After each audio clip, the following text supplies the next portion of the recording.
you.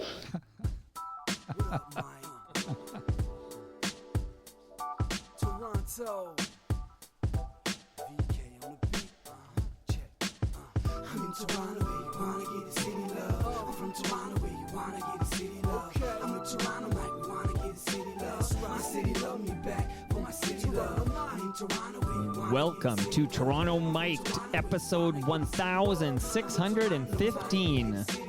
Proudly brought to you by Great Lakes Brewery, a fiercely independent craft brewery who believes in supporting communities, good times, and brewing amazing beer. Order online for free local home delivery in the GTA. Palma Pasta. Enjoy the taste of fresh, homemade Italian pasta and entrees from Palma Pasta in Mississauga and Oakville. RecycleMyElectronics.ca. Committing to our planet's future means properly recycling our electronics of the past.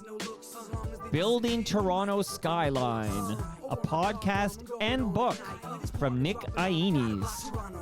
And Redley Funeral Home, pillars of the community since 1921. Joining me today, making his Toronto Mic'd debut, is Chuck the security guard, a.k.a. Chaz Lawther. Welcome, Chaz. Hey, you. Hey, give me a good one. Give me a good one. Hey, you. I love it. Okay, my goodness gracious. And, I mean, we're going to dive into all this, but I completely missed the all-night show because I was like 7 years old. I wasn't up all night for anything. Yes, you probably did miss it at that age. Yeah, it's intriguing now as you know, as of course the years have passed that there's you know, when people say, "Oh yeah, I was 13 and I'd go down into the basement and get stoned and watch you." And right. I wish I was that age. So, I would have done exactly that. So we're going to dive into it all. Sure. But it's great to see you. That's Thanks for great being to here. see you. Thank you. Thank you. I mentioned you're my second Charles of the day. Today's all Chuck Day because you are a Charles, Chaz, Chuck, many monikers. And earlier this morning, Charlie Angus dropped by. So it's all Chucks today. Well, okay. Glad to follow Charlie Angus. Yeah. Are you as angry at Trump as he is? Well, probably not, because I don't live it moment to moment, but I'm thrilled that there's a man such as Charlie Angus speaking out. You and I both. Now, you mentioned when I got you at the door there that you had been talking to FOTM. That means Friend of Toronto Mike. You're now an FOTM. Well, excellent. Thank you. You're in a very exclusive club there. But another member with you is Ralph Benmergui. So tell me, why were you talking to Ralph this morning? Thank you, Ralph, for telling Chaz not to hit his head when he gets down here.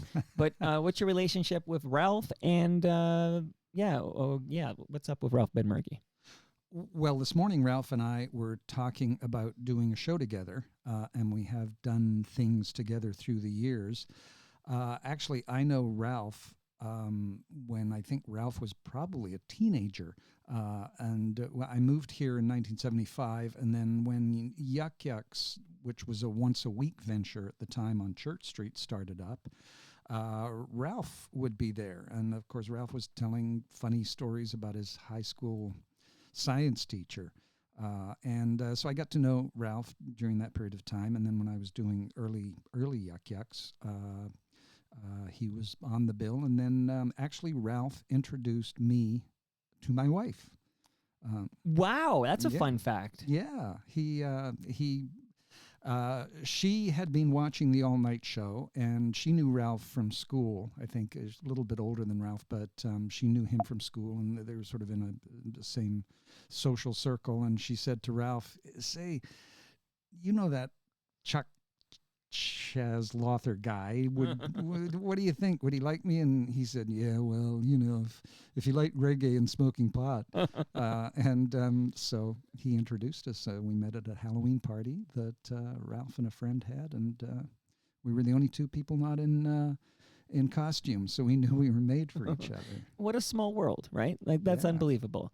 And it kind of ties in with a question that came in on Blue Sky. I posted you were coming over, and John Wing wrote in to say, "Please say hello to me, a brilliant comedian." Oh, you know what? John Wing and I actually, sitting here in your new Toronto Etobicoke home, did a gig just down the street together, and it was odd driving out here because I have so many memories of this area because it was my first job out here, was just a couple of blocks from here. I worked at a contact center, an action contact center telephone line for crisis, but we did do a gig together at a place that doesn't exist anymore, and I can't remember the name of it. But I remember, John and I was working with a partner at the time, Suzette Couture, and we did a show together. So yes, I know John. Very, very funny. So all this is to say, so I'm going to build you up to the all-night show, Sure. and then I got clips, and I got a million questions about the all-night show on CFMT. But you're an aspiring comedian? This was the goal? You're going to be a stand-up comic? Well, no, not really. It was. But you're a brilliant comedian, I'm told by John Wing. So. Oh, well, that's most gracious of John. Well, I moved here in the mid-'70s because if you were in show business, you had to move to Toronto. And I was in Vancouver, and I was in a theater company out there, and we decided that, there was a ceiling out there for working in show business. So you moved to Toronto because then you could do advertising or radio or whatever else was going on. Right.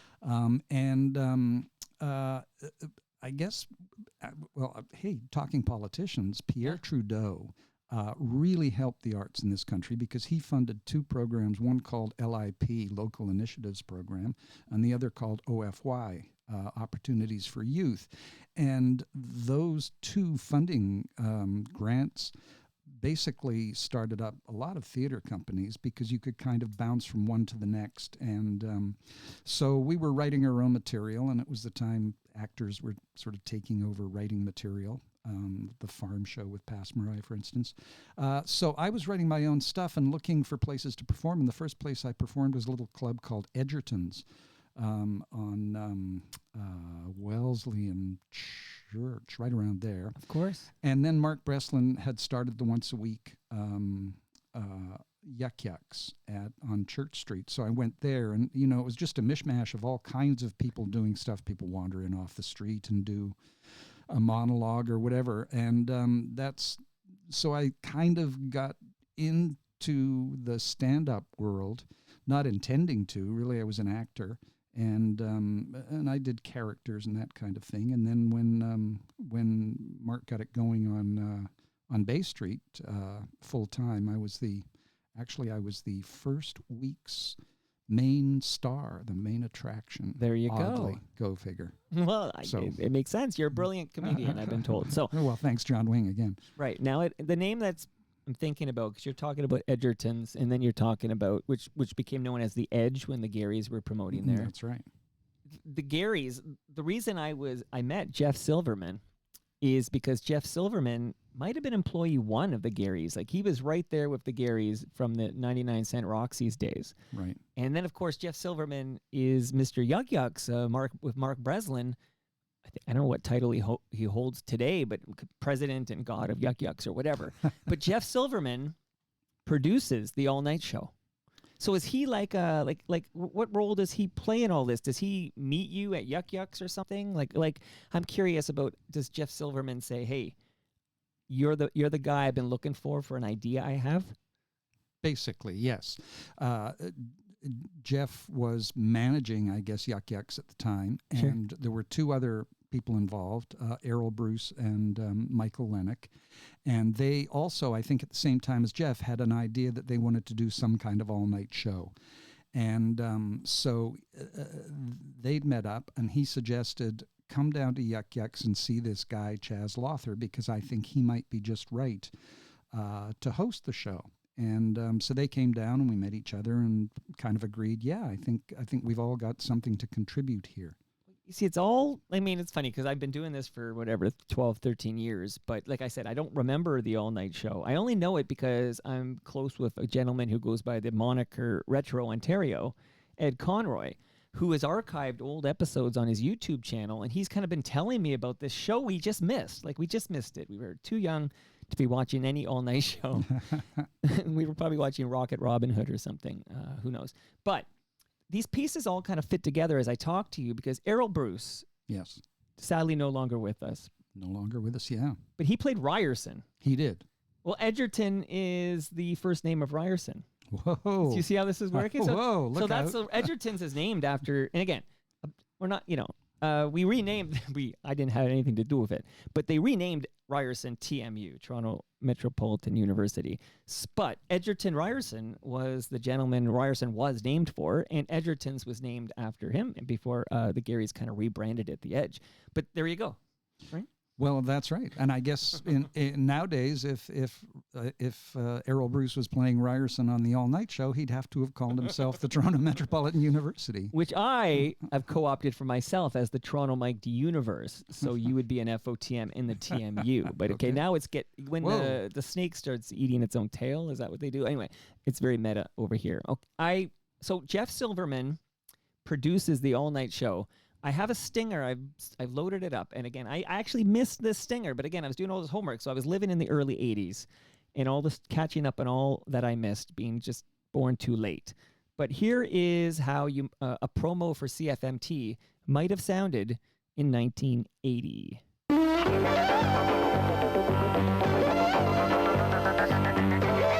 kind of television to more than 2 million viewers. So there you go. There's a CFMT promo from 1980. Wow. This episode's going to take you back, Chaz. Yeah, I'm flashing back. Flashing back. All right. So now you kind of started it there. But yeah, give me the nuts and bolts of how All Night Show comes to be and what it was to be. And then I'll have clips along the way. But sure, bury me in the information on the All Night Show as it aired on CFMT in the early 80s. Well, we did a pilot first once we got together, and I can't remember what I did. Jeff sort of had. There was a guy in Buffalo who I can't remember the name, but he had a kind of a late night show, and Jeff's original idea was a guy in pajamas, and then I think through discussion we came up with this idea. I had a character I was doing in my stage act who was a security guard, because I always thought security guards were such an interesting job. You found so many people who were security guards, but who had completely other lives. So I had a character, a security guard who was actually East Indian. Of course, I couldn't do that character now, right? But his dream was to be a country and western singer. And he was based on a guy I'd actually met when I was in Pakistan. So I think somewhere along the line I said, or it came up, what if he was a security guard? And then I guess the story unfolded. What if he took over the station at night? And away we went from there. And then developing the character in the pilot, I was really wound up because I think Jeff had given me something called a yellow jacket. I don't know. Wow, here's the real talk. So this is like an upper? I was some kind of thing, or something? but I was fired up. Wow, this is inside info. And that was quite wrong. Once we started doing it, you realized that wasn't the right character for the show at all. It had to be a guy you could really relate to and who was very calm and was just kind of your friend at night. So I think there was a kind of synchronous gathering because Jeff's ability to coalesce and bring together material, that's what he really did really well. I mean, through the Roxy, through the New Yorker, all of that. He really could put together and get material and had a love of old television. Michael Lennox, the late Michael Lennox, had been working with David Cronenberg on his films, and he was just obsessed with the minutiae and the technicality. So to be given free reign of working in a television studio all night was like it was a goldmine for him. Errol was, I think it was tougher for Errol because he was a creative, very, very creative guy, but he was sort of also our kind of guru because he had worked on Radio Caroline. And he was a little bit older than all of us, but he'd been on Radio Caroline. So we have another FOTM who worked on Radio Caroline, Keith Hampshire. No kidding. Okay. So, and for those who don't know, this is pirate radio in the UK, right? That's exactly right. So Errol brought all that cachet, And also, I think Errol was a radio guy, so to play an unseen character who was the friend was kind of a perfect role for him. And then I was, in the midst of creating characters and found Chuck the security guard and developed him, given the opportunity, given the platform. So. Okay, well, I'm going to play some clips because there are a number of people listening who are like, I missed this too, Mike. What are we talking about? And is it fair to say that this show exists because, is it possible that in Canada we could air less advertising than in the United States? So you needed sort of like interstitial type hosts to kind of between shows. Like, what was the reason for it being the raison d'etre? Like, why did the all night show need to exist? Why not just air the Twilight Zone and these old 50s shows?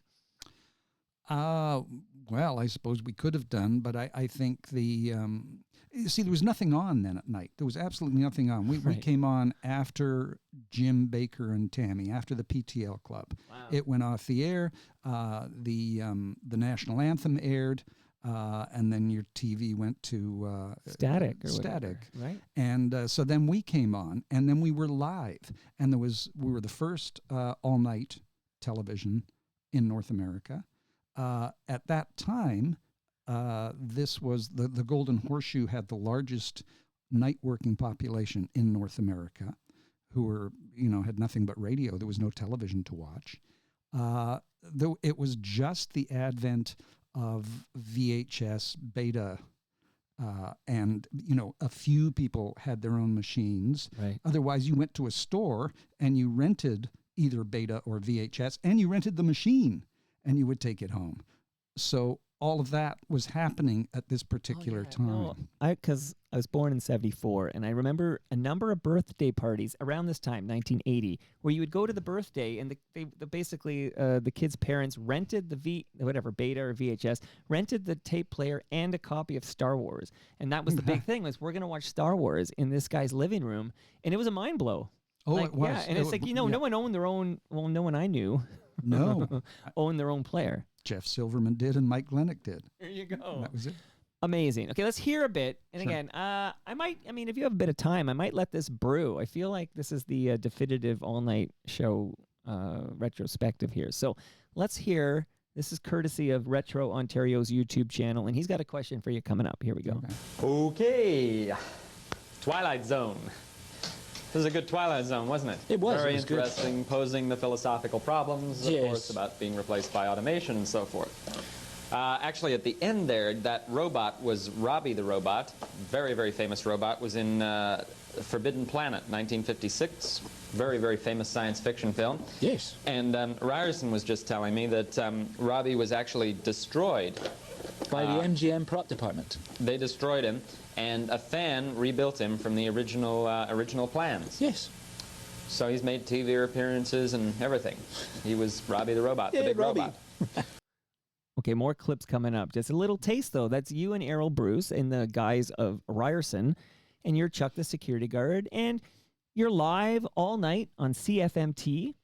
And yeah, you're airing like Twilight Zone episodes and shorts and little videos and things, but between them, you're taking calls and you're having contests, and it's kind of awesome. Like, it sounds amazing. Well, Mike, we had no idea. Let me tell you, may I tell you, when we started, we had no idea what it was going to be. No idea if anyone was watching at all. Not a clue. And so I used to take the streetcar down to work. Right. And after the first week, I said to Jeff, look, you're going to have to get me taxis because I'm getting mobbed here on the streetcar. Where was work? Like, where did they record this? Right at the bottom of Bathurst and Lakeshore in the MTV building, which is still there. Right. I actually think it's a shelter now. I'm not sure, but I think it's a shelter now. Yeah. Oh, okay. Which is, it's been evolved there. But yeah, I know that building well. Yeah, but like not too far from like where the Stadium Road was or whatever, where the Tip Top Taylor was and all that stuff. That's right across so the street. Did you get a chit or whatever for a Yes, a cab? Yes, I did. And it exploded. All of a sudden, we were just, people were waiting outside the building all night. And so we realized we had this huge audience and that it wasn't merely let's just run an Outer Limits or let's just run another show, that we actually had people. So then within the first week, we got a phone. So people could phone in. So people would phone in all through the night. And then we started adding contests. We became just a part of the fabric of the nightlife in Toronto.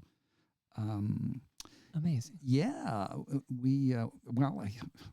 could go on. No, go on. This You is know like what? a flashback for me. Go on, because I actually have a lovely note from somebody you thanked on the final episode, and I have a longer clip from the final episode. But yeah, go on. Let me hear more Chaz about the all night show. Well, once we were all given sort of free reign to do whatever we wanted in a TV studio when everyone else was at home. Michael Lennox, of course, took over and started doing blue screens, which no one had done before. So he'd say, "Where do you want to be, Chaz?" Well, let's put you in a snow dome in New York, and let's improvise with that. So he would work out those bits. And then we were, when clubs closed up around 3 a.m, musicians would be contacting us. So then we started having musicians dropping in, and then it became a kind of a place like Richie Havens came by to play. I watched this clip on YouTube the other day. Yeah. Amazing. Yeah, it was amazing to be sitting next to Richie Havens, and he's there playing. And it just became we became part of the fabric. And I think the other thing too, Mike, is that there were a lot of blind pigs then. In Toronto, drinking bars, after hours drinking bars, because there was a real Queen Street scene happening too. Right. So, in the zeitgeist, all of this kind of came together, I think, and taking over the airwaves. So I think it was hugely important being live. I think to your earlier question, it would not have worked. People would have watched and been happy to see Outer Limits and old television, this, that, and the other. But I think it was the live aspect of it that turned it into a community. And there was one scene I feel like I might be stealing a question from somebody coming up, but that's okay. I'm going to get to the questions and the comments from listeners in a moment here. But I was watching you interviewed somebody, so live, you're having an interview with somebody who was in the Twilight Zone episode you just watched, except it turned out this was an actor pretending to be the, would you remember that story? Yes, I do. Well, that was actually my friend Wayne Robson, the late Wayne Robson, who was in all of Robert Altman's films. He was in Popeye and McCabe and Mrs. Miller, etc. So we were talking about this idea, and I said, Wayne, do you want to phone in and be somebody? And we've got this show. So he phoned in. I had no idea what he was going to do. And so I look at it now, and he had this idea where he lived. Maybe you have it here. So I don't have it actually. Okay. But I'm very curious about it. He came up with this idea that as he was improvising it on air, that he was living in an old person's trailer park, and at night they would circle the trailers, and so he's riffing on this, and it was funny. It was brilliant. And, it's about 4 a.m, and away he went. So, yes. But it sounds like you had immense creative freedom, like such that no one would even dream about having that on terrestrial TV in 2025. Oh, it was, no, absolutely not. We were, given free reign to do whatever. I mean, Michael was doing technical stuff that was just free form. And I was just, what? We've got 10 or 15 minutes. What can you fill it with? I don't know. Let's have a contest. Let's have one of the big contests we had, we would get a phone number for a phone booth, and then we would give out little clues as to where the phone booth was, and if you answered the phone booth with "Hey you," you would win prizes, and so that was a weekly contest we had. Okay, I'm going to play that again. I did this off the cold open. Hey, you! So where does that come from? That was an idea I had one night that early with that the security guard was unarmed, but he would have to have some kind of authoritative voice that froze people in their tracks. And so I came up with the "Hey You," and then it became a sort of calling card. And then there was a band called The Start who had an album out at that time called "Hey You," so we used them. And wow. now, because around this time, a little bit later, maybe around this time, there was a children's show on TVO called Today's Special. Sure. Okay, you probably know Today's Special. So that was more what I was watching rather than the all-night show probably in 1980. But Today's Special was like after hours, like all night. Obviously, it wasn't live or anything, but it was like supposed to be Simpsons department store after hours, and you had your Sam Crenshaw was the security guard, and the mannequin would come to life and all this stuff. And I always wondered, like, is Today's Special influenced at all by the all-night show? Just food for thought. I don't have any definitive answer here, but something to chew on maybe. Well, I chew on it, Mike, but I have no answer myself. No answers in the zeitgeist. Yeah. We'll have to find out who created that Today's Special. Were we connected? It's funny how I don't remember this, but we put this in the calendar way back in 2024. But were we connected by Alan Zweig? Do you remember who connected us? Or maybe you don't even know who It was connected Alan us. Zweig. Alan Zweig. So Yeah, let's say hello to Alan Zweig. How do you know Alan? I know Alan again through my wife. Alan and I had a baseball team together. Oh. We played softball in the early 80s, and along with Ralph, I think, was on the team, and a few other friends. And so that's where I know Alan from, yeah. Was Alan a good softball player? Yes, he was a very fine left fielder. Well, that's where you put your weakest player. It's like Les Nessman. You stick him in left field and just hope he can catch something if it comes his way. Okay, hello to FOTM Alan Zweig, who connected us. And, of course, this episode came out of the fact that the aforementioned Jeff Silverman came over because I was going to moderate a panel discussion in the Red Room of the Masonic Temple because Gary Topp had a book coming out. Well, it's out now. And Gary Topp, Gary Cormier, Colin Brunton, Ivor Hamilton, and Jeff Silverman were on this panel. And I wanted to have Jeff over here before the panel so I knew what I was talking about. And then we're talking about the all-night show, and I'm like, I want Chuck the security guard on Toronto Mike. And I think I threw it into the atmosphere. Alan Zweig listened to that episode, and he's like, here's Chaz for you. Well, that's wonderful. There's the rest of history. Yeah. Okay, good. Okay. That's wonderful. And then shortly after that, I think you had Ralph on because then Ralph mentioned, you should meet Mike. Right. Okay. So Ralph came over with Brent Bambury. Ralph's been over 100 times, but he came over, you're right, late 2024 with Brent Bambury because when Brent Bambury was on, he suggested I get him and Ralph in the basement together, and then I kind of forgot about it, and then I bumped into Brent at Lambton Arena where my 10-year-old was playing hockey, and I bumped into Brent who was picking up skates, and he was there with his son, and he's like, don't forget the Ralph episode. And then I literally during the game, I think I texted Ralph and said, hey, would you visit and do an episode of Brent Bambury? Rest is history. See, that's how things work. If you put an idea in my head during this episode, Chaz, it might happen. Okay. And maybe Alan Zweig will hook that one up too. Okay. So some questions and comments from the listenership before I get to more clips. Yeah. Walk of Life. I don't know if that's a Dire Straits fan or whatever, but Walk of Life writes, please thank him for all those nights he kept me company when the insomnia kicked in. You were like an insomniac's best friend.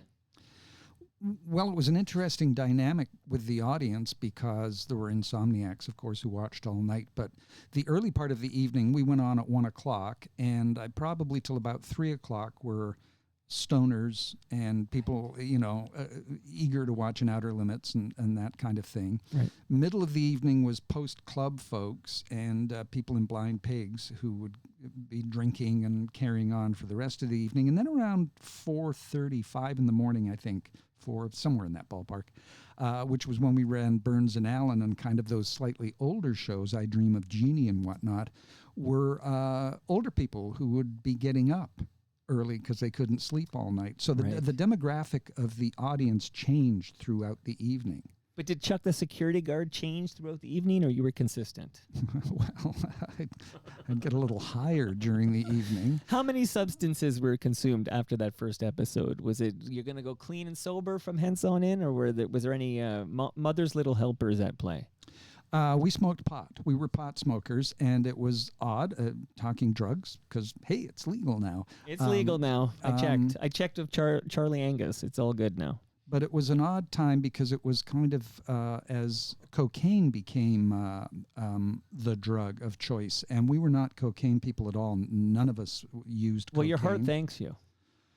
No kidding. So there would be people that sometimes coming in off playing a club, and they'd be ready to get stoned, but you couldn't do that. It was not that kind of show. It was I guess it was a stoner show in a way because it was we're very relaxed, and we realized right away, when we talk to people on the phone, that we're dealing with people who are laid back and just sort of enjoying themselves and, maybe having a piece of pizza or whatever the case may be. But it was a calming show, I think. I find it kind of calming, and kind of when I rewatch these episodes on YouTube. I mentioned there's a bunch on YouTube you can watch, and I watched the final episode again just the other day to prepare for this, and I got a clip from that coming up, a couple of clips actually. But it is kind of calming. It's got this kind of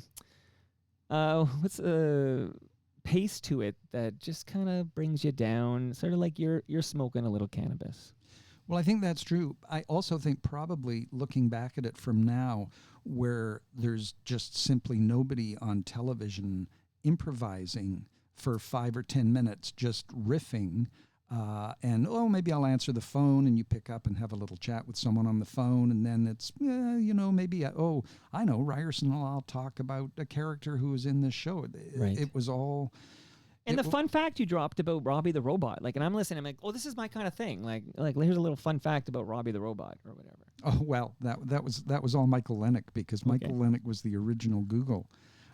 Before there was Google, you'd ask him a question about who's that character, and then he would have a 5-minute dissertation on a connection to this character who was in this film, and et cetera, et cetera. So, yeah. I was gonna.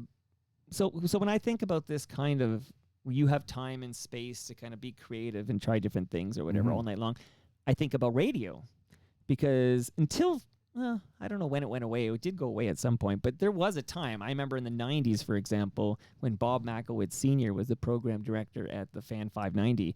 He gave his son, Bob Makowitz Jr., and his buddy, a couple of guys you might have heard of, some guy named Jeff Merrick and a guy named Jeff Strombolopoulos. I don't know if you know these names. Yeah. So Strombo and Merrick and Mackle Jr. had a show called The Game where they could kind of try different things, and you had some space, and it's something that doesn't exist anymore. But to have that on terrestrial TV, quite something. So I'm going to get to another comment, though. Sure. Jan Gray writes, "The all-night show was weird and wonderful, a special bygone moment, but especially for the lost and lonely. Its engaging and uplifting host and friends meant the world. I loved it until the last notes of the last show, Joni Mitchell's Night in the City. Moon's up, night's up, taking the town by surprise. Every show started by smashing the fourth wall, whether it was Chaz's goodness and humor, or the dial-in, right-in engagement, or the shared experience of the experimental. Somehow there emerged a special relationship between host and viewers, a lifelong friend that we have yet to meet. Thank you, Chaz." Wow, that's lovely. Yeah. Thank you. And I got that on Blue Sky, so hello to Jan. Hello, Jan. Thank you so much. Steve Cole writes, "I was in university when that show was on. Maybe 1980 or 81. Well, you're exactly right, Steve, because I did my homework. Okay. And I remember it well. I was the only one amongst our group who stayed up to watch it. 45 years later, 10 p.m. is a stretch." So Steve Cole has fond memories of staying up when he was in university and watching your show. Did you have a lot of university viewers? Yeah. I can imagine. Okay, here's a big question. So I mentioned radio. And until fairly recently, there was like all-night live stuff on radio, and sometimes you had the freedom to do stuff because the boss wasn't listening. This has all kind of changed recently. But Retro Ontario writes in, "You got to ask Chaz about being on the air the night John Lennon was assassinated." Okay, well, there's two things. I'll back up just quickly about the radio, because I think in some ways the all-night show came out of FM, because when FM first came on, it was freeform and often at night, and it was vastly different than the sort of hyperactivity of AM radio. Right. And when we were doing the all-night show, we connected up and would do broadcasts with the folks on Chum, CFNY. So we'd kind of all be hosting the evening together.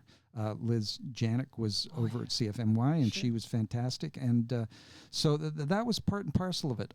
We were not on the very night John Lennon got killed. I was actually at Yuck Yucks and heard the news, but we knew we were coming up the next we were on the next So night. he dies on a Monday night because it was announced on Monday Night Football. by Howard Cosell. Yeah, that's right. And we ran older shows on the Monday night, and then we went live Tuesday, and then we did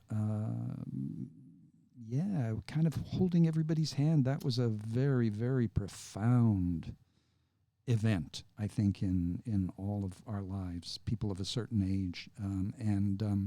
So we did a live show the next night. And, I just remember it as being incredibly sad.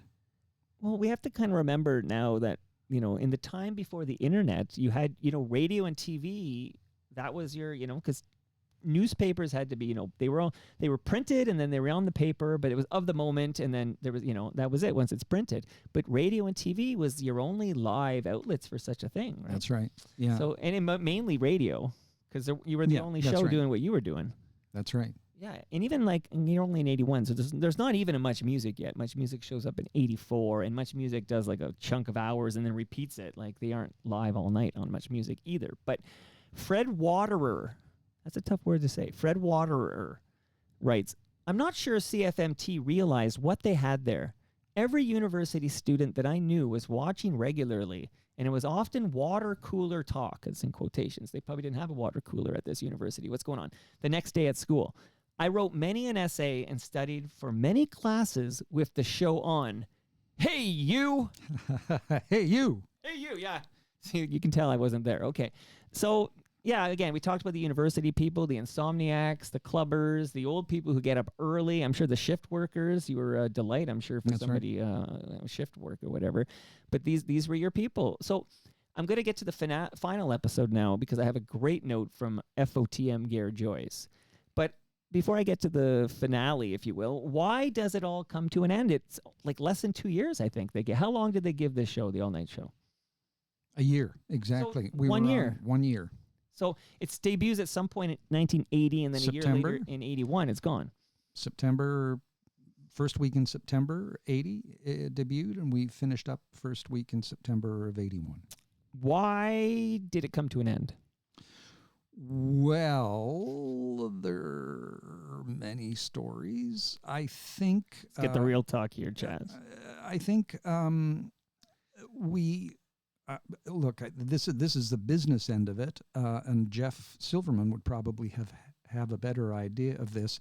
I think there were two things, at least, that I heard. One was that we had sold out so much advertising to fund the thing with really mediocre folks, products, mouse catchers, and all of which we were trying to incorporate. But I think then, as it was becoming more and more popular, other advertisers wanted to get involved and couldn't because the space wasn't available. That's one thing. And the other thing was that it became the biggest show by far and away on CFMT. It became what CFMT was known for, and CFMT was actually an ethnic station. Yeah, it's multicultural. That's MT, right? Multicultural. Multicultural television. That's right. And I think that was part of the problem to it. It probably was more suited to city TV. Yeah.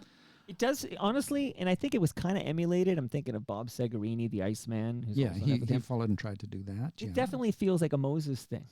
It was, and when it first went on the air, there was Jeff was selling it to Moses, and then Danny Anuzzi, who had been involved with City TV, had started up at Channel 47, and he gave Jeff the go-ahead. And I think, hey, look, I'm not telling tales out of school. I think Moses was quite upset that it had gone that way, and there was some kind of bad blood happening there. I could see Moses doing that, I think Much Music only came to be because he went to license MTV. He went down to New York or something, was going to bring MTV to Canada, and at the last minute, possibly MTV in New York wanted X dollars more or something in the deal, and Moses was basically like, screw you, I'll do it myself. Well, I'll tell you a tale out of school. I'm ready now. Well, it'll be in school.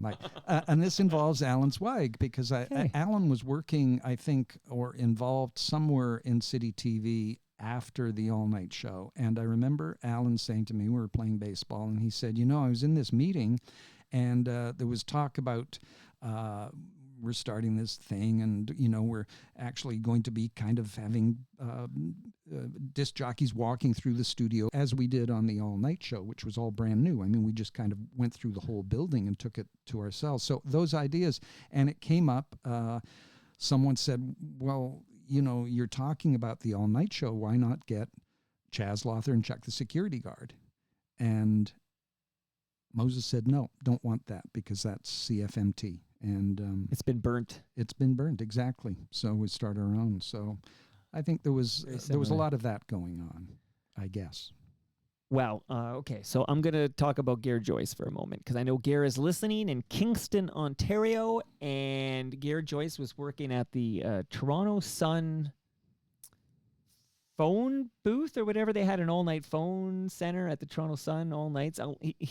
Let me read his question here, since I'm trying to remember. What was Gare Joyce doing in 1980? I think he was going by the name Gary Joyce at the time, actually, which is his real name. But Gare Joyce writes, Chaz was so great. Thank him for mentioning me on the last show, working the midnight police desk at the Toronto Sun. Wow. I got mileage out of it with those deskers who worked the late shift and watching when they got home and couldn't sleep. Tell him I was dialing and getting a busy signal when I was calling in with a trivia answer. The license plate number in the prisoner opening. Wow.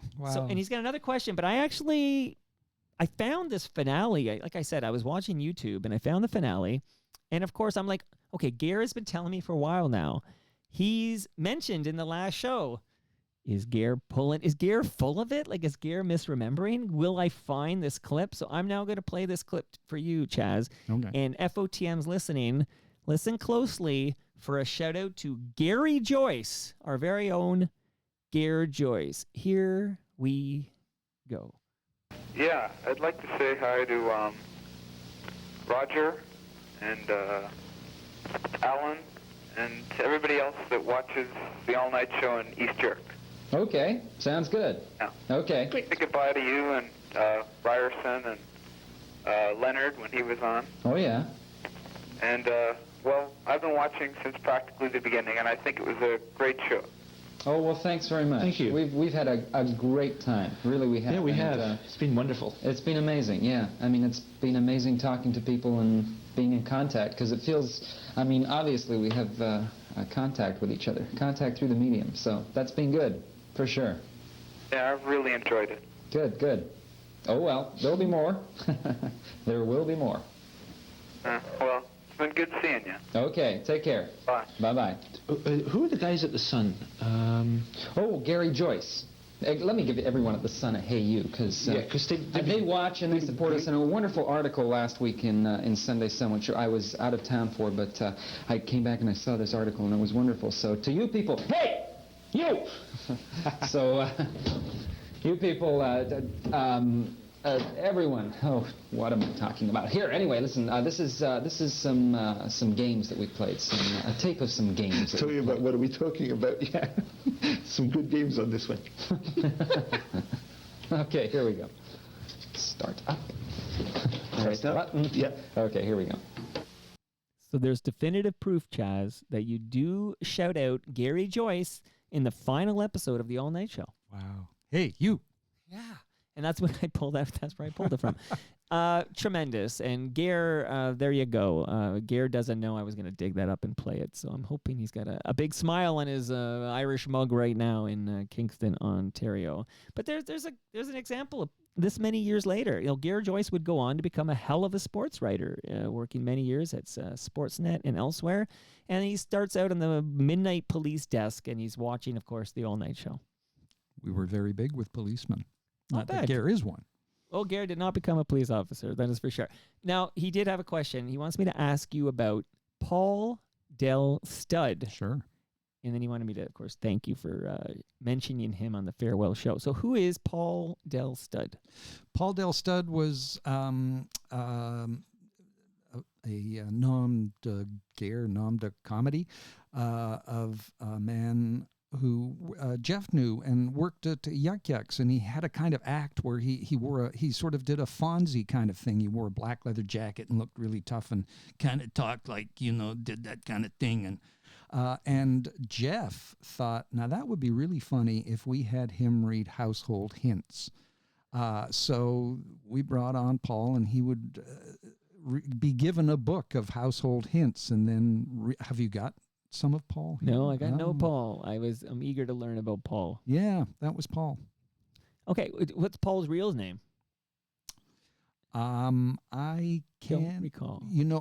I do, but I ran into Paul, called him Paul a few years ago, and he got quite upset and insisted that he was not Paul Del Stud and knew nothing about Paul Del Stud. Oh, interesting. Yeah. He's okay. He's rewriting that history. Okay, not everyone's proud of these noms of comedy here. Okay, but Rob Bruce. Okay, shout out to Rob Bruce, who is responsible for the cover of Rosie and Gray that will close this episode. He writes in, my first time watching The Twilight Zone was on the All Night Show in early 1981 when we were recording our first Spoons album at Grant Avenue in Hamilton with Daniel Lanois. Wow. Some names were dropping there. That's amazing. So, yeah, more Rob Bruce Spoons talk next week with Toast, by the way. And also guest Alan Gregg, who apparently managed to get the Spoons to do some kind of endorsement for one of his conservative political candidates in the early 80s. So stay tuned for a deep dive into that. But okay, our sessions were late night and early morning. And since I was only 15 and couldn't drive, I'd sleep over at Gord Depp's place on the couch in their family room. And we usually got home from the studio around 12:30. And I stayed up and watched Chuck the Security Guard. The mishmash mix of film, TV stuff was so cool and eye-opening to me. I loved it all. And yes, it was all retro 50s, 60s stuff. As decades passed, kitschy has become the new normal, and now anything goes all the time, something for everybody. But if you remember when old was new, it can stay new. There are a few YouTube channels I follow these days with a similar vibe, and if you're interested, check out, he says, Pics and Portraits is one that he likes. But there you go. There's another anecdote of somebody who remembers fondly tuning in for that 1 year, tuning into the all-night show on CFMT. Wow. So how does it feel? This is like, I told you, it might be like This Is Your Life. Like, when was the last time you spoke this much about the all-night show? Or maybe it was yesterday at a bar or something. Well, no, it's been some time. But I will say that when I do, I can see people and they go, oh, right, you were Chuck the Security Guard. And Mike, there was something about, I guess, the time, the immediacy of it, the fact that it was live. Sure. The very essence, and I always say this, is it felt like a family. It felt like we had created a family that went through the night, and whatever people were doing and staying up and whatever age they were at, there was a familial feel to it that I don't know anything else that quite got that. I mean, you'd be a fan of something. You can be a fan of Friends or a TV show, this, that, or the other thing. You can be a fan, but there was something familial about the all-night show, and to be at the epicenter of it was just fantastic for me. I have to say, the high point of my acting and writing career. Is that right? Oh, without question, it was Have you been magical. chasing that high ever since? No, because I could chase the dragon. I could never get it again. I mean, I hosted Showcase for numbers of years. We're going to get to that. That's where I first saw you, for sure. We're going to get to that. Absolutely. I was tuning in for that. Those, sometimes you're looking for a little nudity at a late night if you're a teenager. Oh, I've got a good story about that.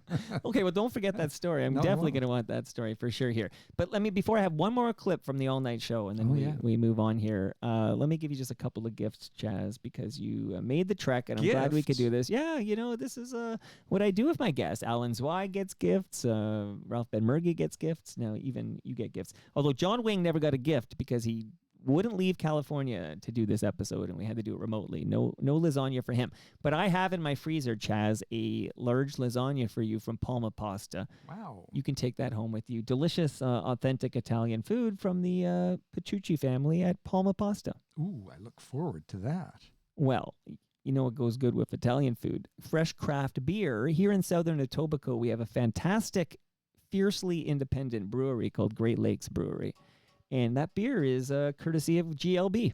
Well, thank you so much. Thank you to them, and thank you to you. Well, I'm not even done yet because I have a measuring tape for you from Ridley Funeral Home. So, you know Get what? out. You got to have a measuring. I had a guest recently, Arlene Bishop. She was fantastic, but she couldn't eat gluten because of a disorder, whatever. She couldn't have gluten. So she couldn't have the delicious craft beer, and she couldn't have the lasagna I had for her. But so she really appreciated the measuring tape. She so. she loved measuring things.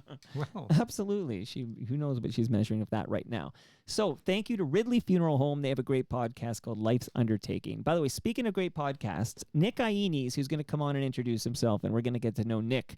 He kind of stepped up. I dropped an episode in the feed on New Year's Eve about how I need a new partner at Toronto Mike to keep this going so I can get the ongoing history of the All Night Show and get Chuck, the security guard, in here. And Nick Iones put up his hand and said, I want to partner with you and keep this going. He's amazing. He's with Fusion Corp Developments, but he has a great podcast called Building Toronto's Skyline.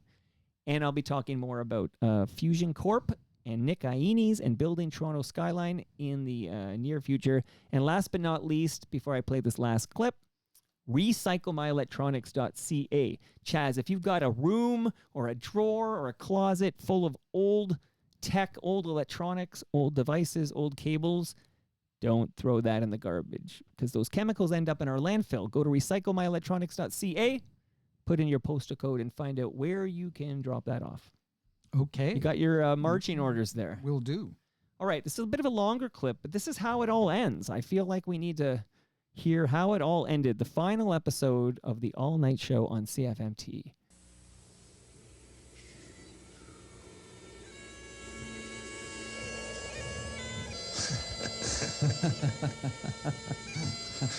The old swan song. Oh, well, I can't believe it. Yeah, I can't believe it. It's been a wonderful 7 months. 8 months? 9 months. 9 Yeah. months. Yeah.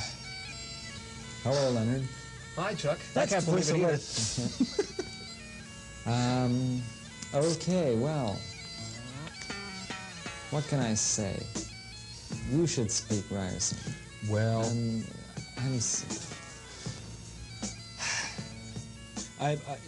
I'm actually really sad to be going, on the one hand, but then on the other hand, I can hear the cash register going.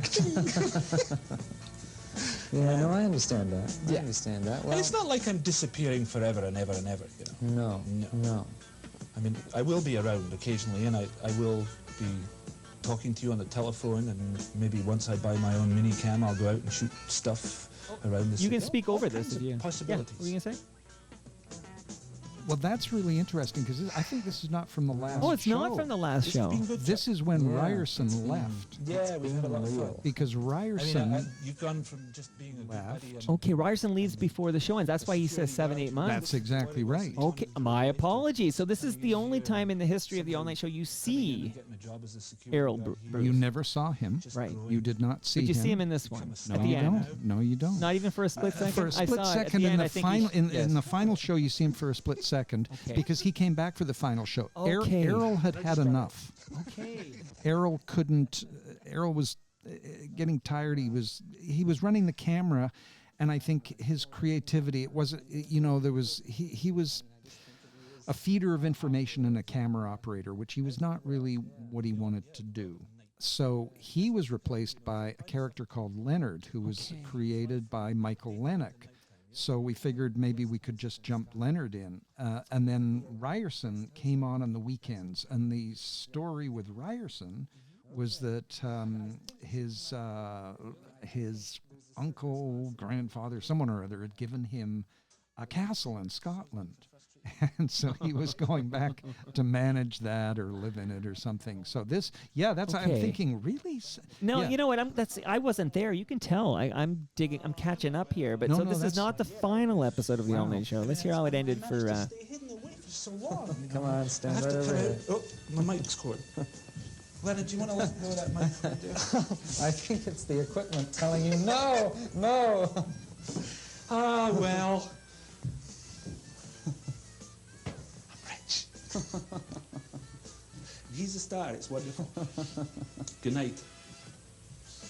Enjoy the next 10 years or the next 15. Grey beard. But probably eventually have or to a couple of retire. months.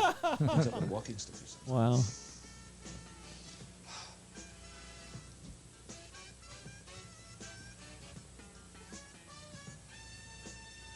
It feels very live on the floor, which I like. But that's what this podcast is like. I like the idea that these are unedited, live on the floor recordings. I tell you what, Totally. a tradition, yeah.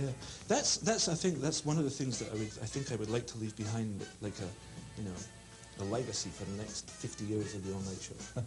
That the cameraman shouldn't be seen. How do you feel about that?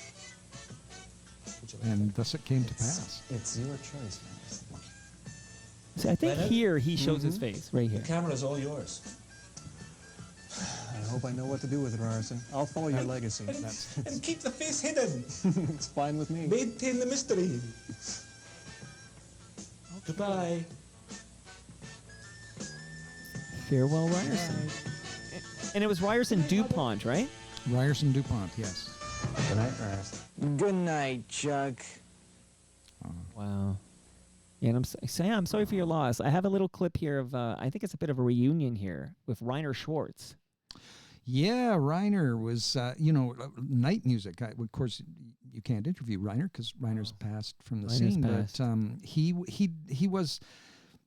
he was an odd duck, and we wanted to get him on, and then he came on right, I think maybe in the last month of the show, and everyone was a little nervous about what he might do or say, because I think he'd felt like we'd kind of done something that he had done first. And I know when I first came to Toronto, Night Music was his show, and it was on TVO, and it was fantastic.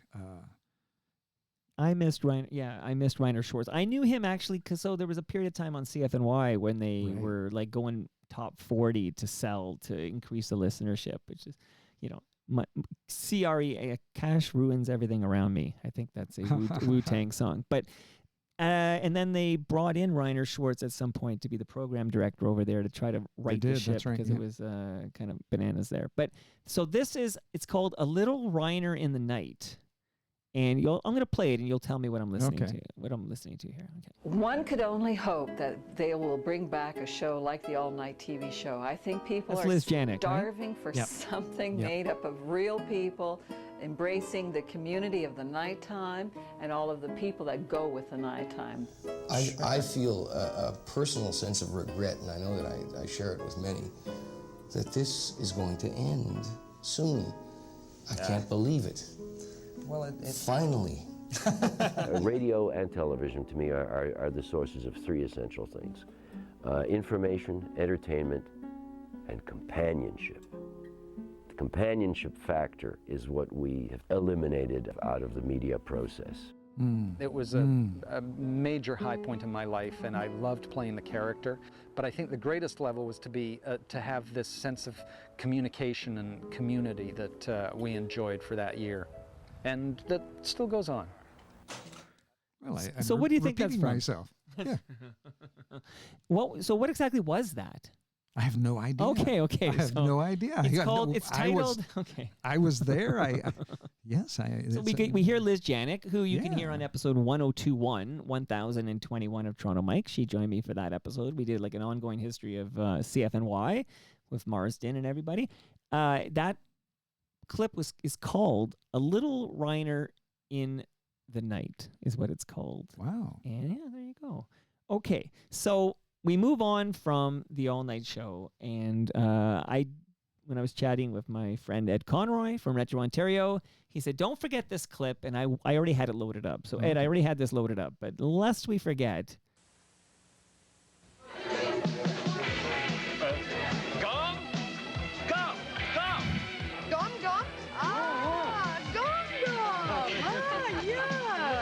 No, chiclet. Chiclet. Flavored gum inside. Flavored shell outside. Flavor? Flavor. Flavor. Ja, Spearmint. Spearmint? Chiclet. Gum mit Flavor. Gum? Okay, I remember that campaign so well. Gum, flavor. Yeah. That's you. That's me. The chiclets, the gum of the flavor in the middle and whatnot. So there's one ad that you were in, one memorable ad that I still remember to this day. I think that may well be the only memorable ad I was in. There were a couple of others, but I can't think that they were memorable. So what do you do after the all-night show? So you only get a year out of the all-night show, and what was next for Chaz Lawther? Well, I had continued to work with Suzette Couture. We had quite a successful stage show called Joined at the Hip, which we then produced for global television.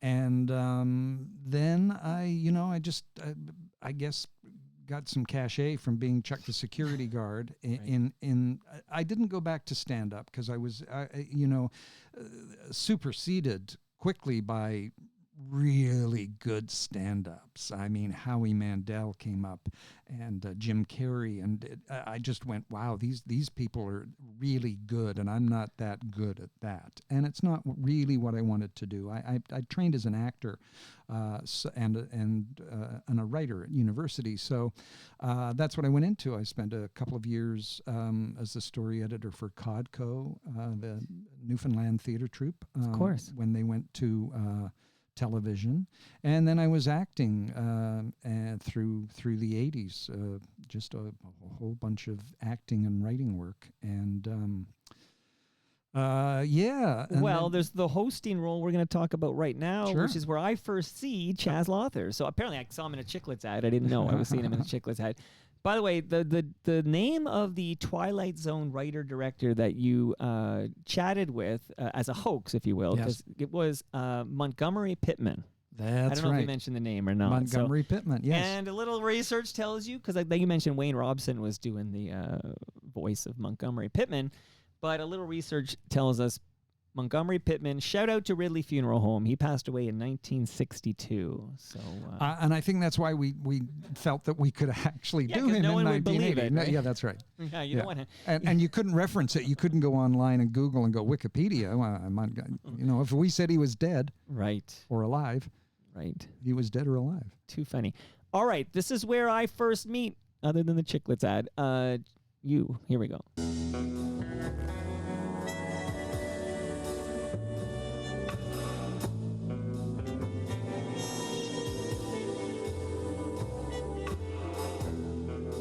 Ladies and gentlemen, welcome to the Drambuie Showcase Review. I'm ready. Good evening. I'm Chaz Lawther. Tonight we're continuing with our presentation of the anthology of films which were produced by Alan Bleasdale for Channel 4 in England. Bleasdale is best known for his TV series The Boys from the Black Stuff and GBH, for instance, which starred Michael Palin, but he gave young writers the opportunity to have their scripts produced. 2,000 scripts were submitted to him, and Requiem Apache is one of those that was produced. Now, this series, as far as I'm concerned, just keeps getting better and better. Requiem Apache is marvelous. It has all the other attributes that these films had, which include terrific dialogue, wonderful acting, and it has a very, very surprising ending.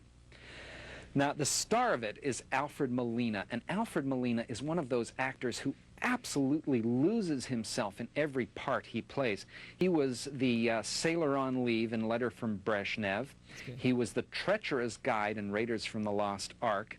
And he played the very flamboyant David Hallowell, Joe Orton's lover in Prick Up Your Ears. So he's marvelous. And watch out for Julie Walters in this. Now, she appears in many of Bleasdale's projects. She's actually doing one now called Jake's Progress on English TV. And she sings the song over the final credits, and she has a small cameo. Absolutely hysterical, so you watch out for her. Now, I'll be back after the film to tell you a bit more about this and to tell you about some of the other upcoming films we have here on Showcase, and to respond to some of the correspondence which we have received here at the station during the week. So stay tuned for that, but for now, here is Requiem Apache. The following program contains scenes with violence and coarse language. Viewer discretion is advised. I want to keep going here, Chaz. Hold on here. I need to get the feel. Here we are. So Drambuie, I was a viewer. I would tune in to Showcase. It was channel 39 on my Rogers box. I believe it was on mine too, yeah. Well, that was Requiem Apache, and wasn't that a satisfying ending? I I was so pleased that happened. All through the film, you're Spoiler waiting for alert, these what's guys going to on get here? their comeuppance, and then boom, they do, and it was so clever. It took me completely by surprise. I didn't know what to expect, but I was Wow. so glad because they were bad guys and they deserved exactly what they got. And the acting and the dialogue in this series. Now, next week, we've got Blood on the Dole, which is just as good as all of the films that we've By the way, shown in I this love this series, but, context. You don't get the this acting and anymore. the Like, they just dialogue throw in you into a this movie. is so good. So good. I need like a tour I guide. hope you agree with me. Now, I want to respond to some of the correspondence that we got here during Let me the hear week. this, Chad. You don't mind, right? Here's one. I'm a letter intrigued. I'm listening to actually this addressed guy. Who to is this Dear guy? Showcase Review Sounds Man. smart to me. I sounded much smarter Check the than doing the security check guard. the security guard. He grew up. Sort I of just want ambling to say that through. Showcase is the best new cable channel on the air. Oh. My girlfriend and I watch Showcase Review movies all the time. Absolutely. Best regard from You Chris. get nudity in there. Oh, you have to Soka, tell me that I story in a believe, minute. I will. From Orleans, Ontario. Well, thanks very much, Chris. We appreciate that very much. Now, April Buell just wanted to let us know that she's become a big fan of Showcase and she watches EastEnders religiously. Hey. I'm glad you do. Move over Coronation And Street. That's on Andrea CBC. Lee Holman. Andrea says, just to let you know how thoroughly impressed I am with your evening movie series this summer. Well. The foreign film idea is excellent. I'm there every night at 10 good movies. to see what's on. Generally, were I'm not good a television movies. fan, but I love movies. Glad you do. I'm writing to encourage you to continue this evening adventure throughout the year, not just for the summer. Right. Well, Andrea, let me tell you that we do show movies every night on the Showcase Review. Every night at 10 o'clock. Well, it varies, but every night later on in the evening, let me put it that way. We do show a movie 365 days of the year. And please keep watching. This is not just a summer thing by any means. We've purchased a whole bunch of new movies, great new movies for the fall season, so tune in for that. We're not just here for the summer. We're here every night. So that is all for me. Tune in again. We're thrilled to have you here. If you have any comments, questions, or anything else, contact us at Showcase. We'd love to hear from you. I'm Chaz Lawther. I'll see you very soon. Bye for now. Wow. Weeknights. This summer, the passion is rising. You're disgusting. Romance is simmering. I don't want you to be This is just code my for friend. something. You get to see The boobies on rivalries, TV. intense. All you care about is the notches and the Chebanian belt. He acts like he can get away with anything. Yeah, well, we'll see. See the drama unfold. Weeknights. Street Legal. Only on Showcase. Shout out to Cynthia Dale. Okay, talk to me. Oh. One channel. This is Showcase Television. Sexy station you're on here, Chad. This is a sexy, sultry station. Okay, tell me. For an adult audience and Okay. may contain scenes I of could do this all day, violence, by the way. coarse Okay. language, and mature Well, subject bringing me right back. So we're in the early Viewer 90s, I guess. discretion is How do you get this gig here at Showcase? Like, how did you get this hosting job? Well, I think what prompted it was I had done a film down east called Paint Cans, which was done by Salter Street Films, and I had the lead in it, and I... Wick Burns. How did you... Oh, I cheated. I did homework. I did look at homework. I that. didn't know that in real time, but that was 94. Okay, 94. So I had been doing stuff, did that, and it appeared at a variety of film festivals. And I think around that time, Showcase and Super Channel and other channels were starting up. And Bravo. Bravo, that's right. I remember all that was those. next door. I feel like that was 40. Like, I used to know these off by heart, all the stations. Yeah, on my that's right. Rogers Yeah, books. that's Bravo was 40. That's right. Right. So I was approached, asked if I would, I guess, based on someone's memory of the all-night show, if I would host this television show introducing movies. And I said, sure. Yeah, it's a And gig. it was a fantastic gig. It was so great. I got to watch movies and then write up these intros, deliver them at a pace I can't even imagine anymore because it's, by comparison to Chuck, it's like speed reading. Yeah. But I did have a teleprompter, so I... And you weren't live, right?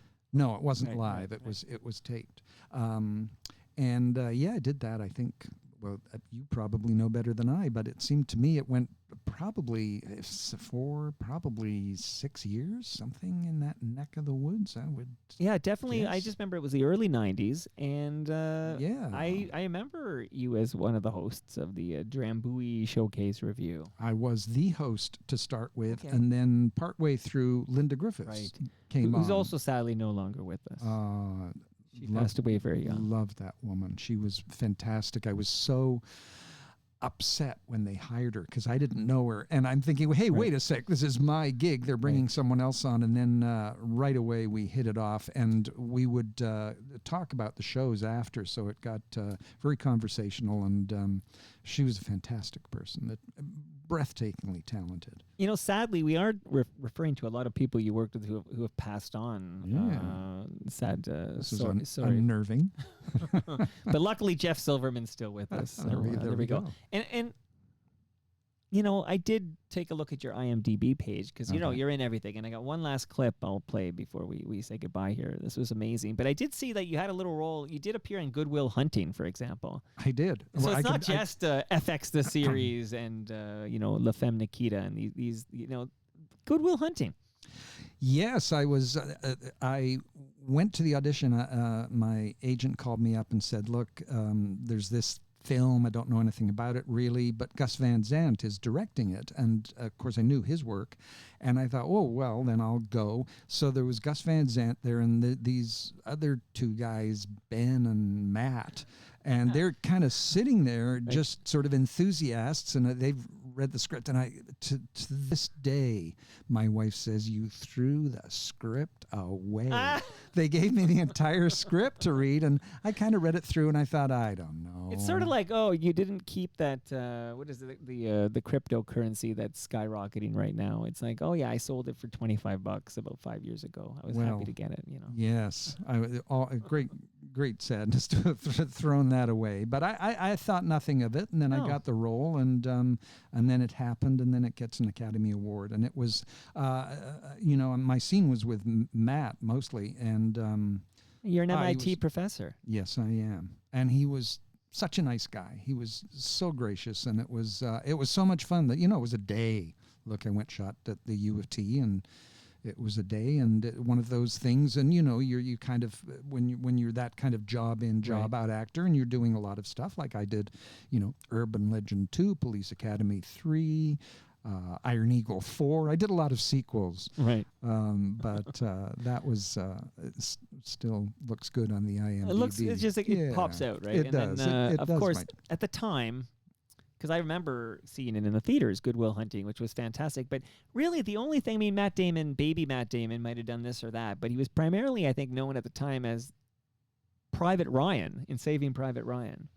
Well, that was after. Is that after? Oh, Good Will Hunting was his first. That was it. Okay. They wrote it together. All these years. I know I saw Saving Private Ryan at the Uptown Theater. Shout out to Ridley Funeral Home, no longer with us either. I love that theater, and I saw it there. But you're telling me, and you must be right, I must be misremembering. So Good Will Hunting comes before Saving Private Ryan. Oh, yeah. Okay.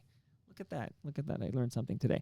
All right, so I'm going to play one last clip just because, you know, you're popping up and everything here. But I pulled, again, this is the ongoing history of Chaz Lawther here. So let me play one last little thing here. Proctology, please. Good news, Bill. You're getting a lobotomy. What are you talking about?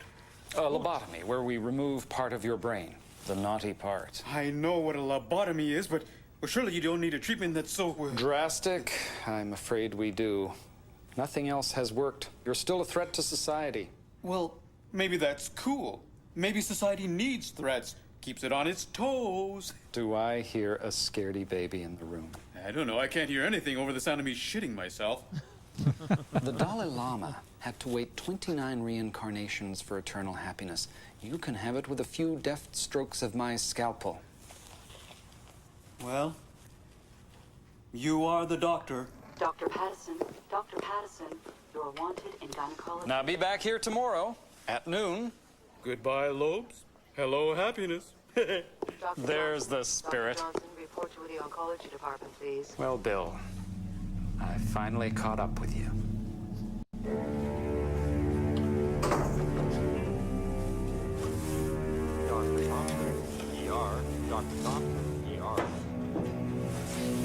Father, it's taken me a lifetime, but I finally found your killer. Puppets Who Kill. Mm-hmm. So does Jeff Silverman have anything to do with Puppets Who Kill? No. Nothing to do with it. No. Okay, I'm trying. It's all John stories Pattison. conflating. Okay. John Pattison was the puppeteer, and he created the series, and still see him regularly. Okay, very nice. So he's still with us. That's good news. Yes. Somebody you worked with is still with us. What are you up to? This is the big final discussion here. What are you, Chaz, up to these days? Well, I will fill in one little gap if I may. Yeah, I need you to fill in the gaps. Yeah. Post showcase, I again through Ralph, and I knew Anton Leo, and I don't know if you've interviewed Anton Leo. Not yet. Anton was in a comedy troupe, and Ralph had suggested, when Ralph was working at the CBC, suggested that I do. They were looking for an idea for a show for the Year of the Old Person, which I believe was 2000, and he thought of me.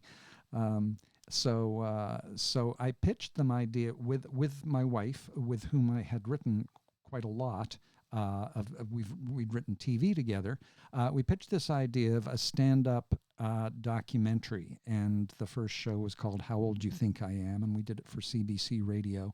And we would go and interview friends, and then I would perform a stand-up piece in front of an audience in the studio and toss to, I asked my friends, and we did 23 or 4 of those for CBC Radio. So that's my wife, Gail Kerbel, my writing partner. And that kind of loops around to what I'm doing today, and why I was talking to Ralph today. Yeah. Because Ralph and I'd been doing a series of shows at the Transact Club and Clinton's, and Ralph had, asked Ralph, and Ralph had been a part of it. So we were toying with this idea of doing a show together this summer, and maybe turning it into something of a live series, because Ralph is I'm not what Ralph's up to now. So we were toying with this idea of putting together a live show, and I had thought I'd like to incorporate some of what Gail and I did, which was interviewing people and about topics. And so Ralph and I today got together this morning, and you mentioned coming over here. We were talking about you and how exciting that was for me and for him, and watch your head. And away we go. So so we're working out a live show together, and something. Wow.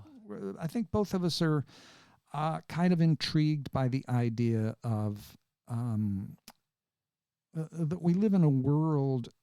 We live in a world with doom and gloom hanging over us at this point, and I think both of us would like to move beyond that, understand our small place in the world, in the natural world, and that we're a part of something much larger, which I think we have lost a sense of as human beings, that we think we're the epicenter of the world, and we're really not. We're just part of something much larger. And I think as a metaphysical idea, I think both Ralph and I went, you know what? I think we can address that in an entertaining way.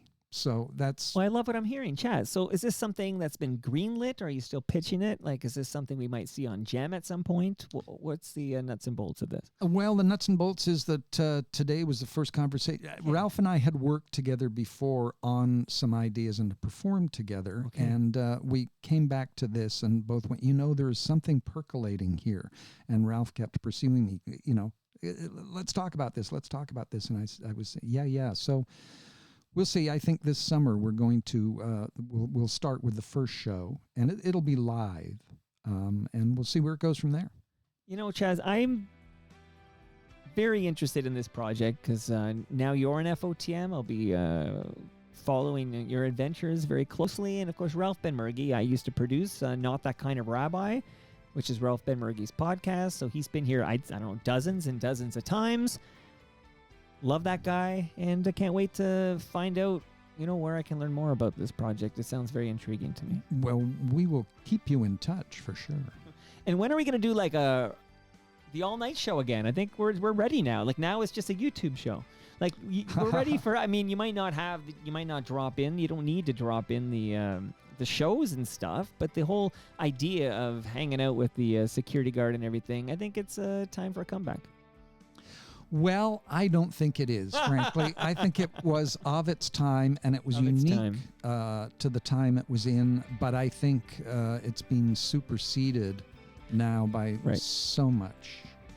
You know what? Don't be sad it ended. Be glad it happened. You got a full year of that. That's kind of amazing. Oh, I will keep that in mind. Write that down. I will. Should always attribute it to Toronto Mike whenever you use it. Toronto Mike once said.